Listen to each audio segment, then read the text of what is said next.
Hey, what's up, guys? I'm David Glenn with davidglennrecording.com and the Pro Audio Files.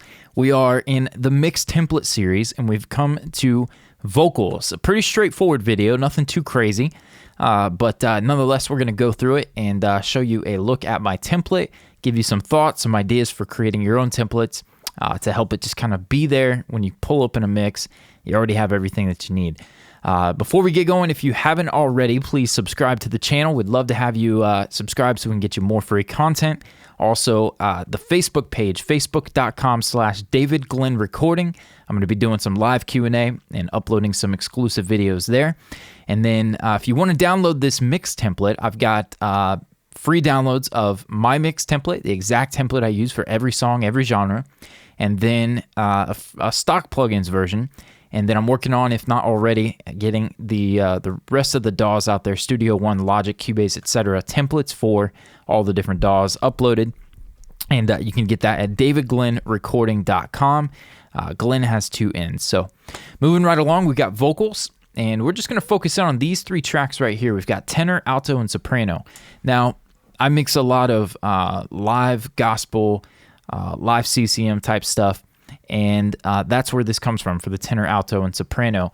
I break those up into the different sections, and I'm really straightforward. I have an EQ and a compressor on each of those because ultimately those 3 tracks will go to the BGV's bus right here. Now, if I have a song where it's not tenor, alto, soprano parts, then I will rename those and call it gang vocals. Men, women, whatever it is.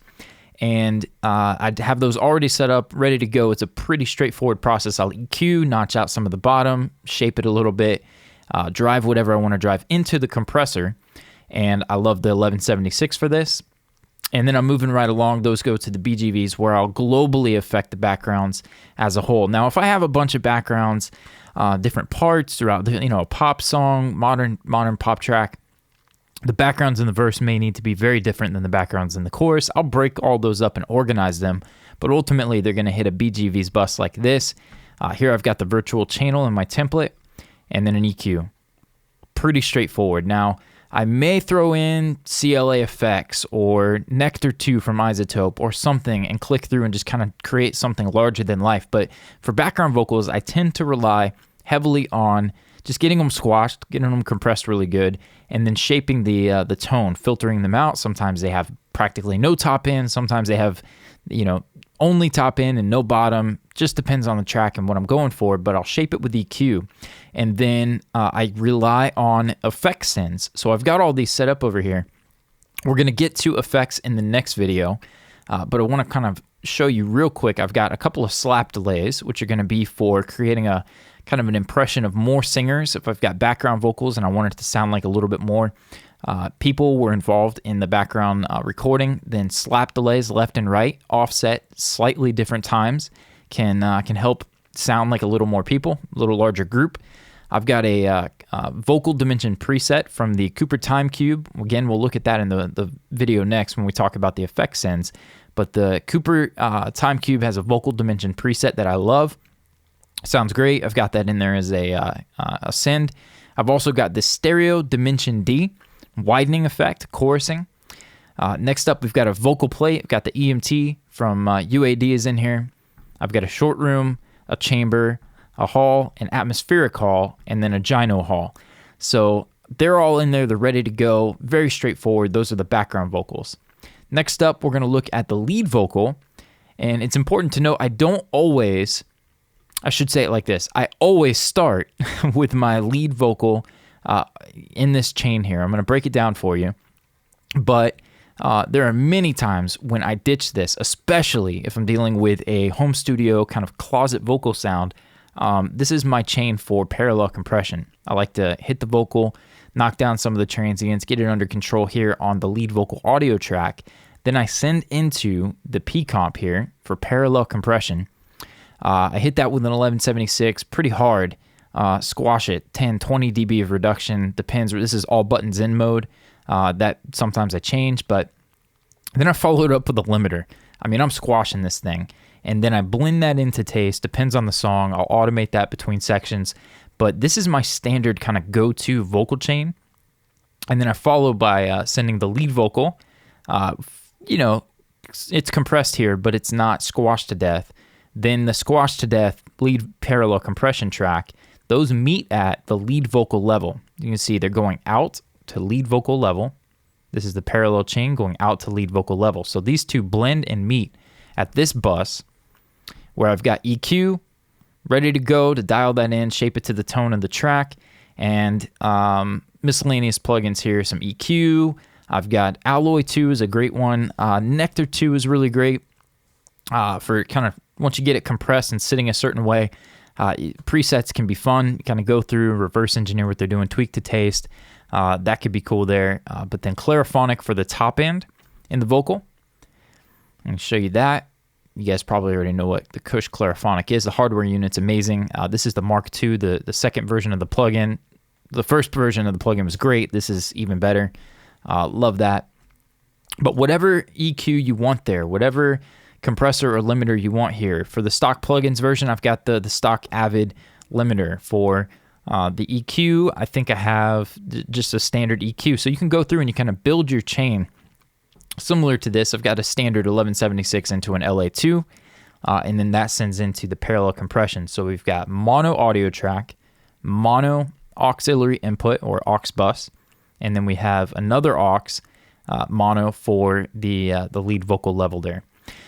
So Clariphonic with top end. I've got another compressor if I want to go even further after I've kind of got it there. Maybe I want to just glue the vocal together a little bit more, help the dynamics, and I'll hit it with another compressor.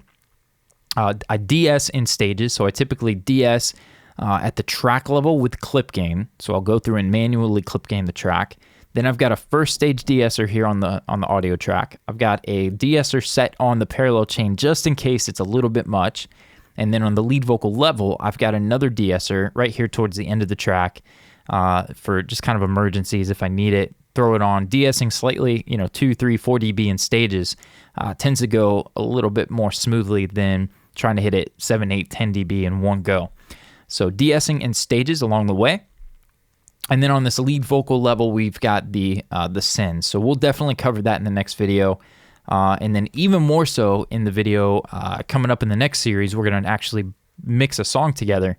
I'm going to show you how I use all of these effects, but we'll show some examples in the next video when we look at the effects in. So I mentioned that I don't always use this chain, and really the reason for me to walk away from this chain would be if I mentioned that if I get a closet vocal sound, you get that dreaded, comb filtering or just nasty room ambience in a vocal. Those types of recordings don't do well with smashed hard parallel compression. So I'll typically just X-nay all this, ignore it, create a new track, and just go to work and see if I can maybe ride the vocal in a little bit more as opposed to smashing it with compression. So moving on from there, I've got a couple of vocal sends here. The lead Aphex is the Aural Exciter from Waves. Shout out to Andrew Sheps for that one. I really like what that does. Don't use it too often, but it's there for me if I want to. And then a lead saturation. But again, I've mentioned Blue Cat's Patchwork a couple of times. I really enjoy using that. Come over here, grab Blue Cat's Patchwork, load it up, put a couple of plugins in there, saturation, distortion, delay effects. You can just kind of chain it all in there and then use this as a mix knob to just blend to taste or automate the mix knob between sections. Could be a lot of fun. So just kind of make up stuff as we go. But anyways, looking at the vocals, it was fairly straightforward. We moved down to the all vocals bus. That's where all the vocals go. I don't care if it's a background, a lead, an ooh, and ah. They all end up here at all vocals. And sometimes I'll hit it with saturation knob. I'll maybe add a little more top end globally if I add some top end to the drums and the music and whatever. Sometimes I'll add just a little gentle kiss of it from here on the bus, but it's rare. I usually handle that at the track level. And that's it. So pretty straightforward again with the vocals, but I hope you dig that. Please feel free to comment below, like, subscribe, and we're going to move into kind of the good stuff of this whole series is going to be in the effects end. So I've got a an effects in section for vocals, and then I have an effects in section for the instrument tracks. And then, of course, I've got the all the good stuff at the bottom of the template with the reverbs and whatnot. So we will look at effects in the next video. I'm going to give some audio examples, and we'll have some fun on that. Moving on into the next video, and I'll see you guys there.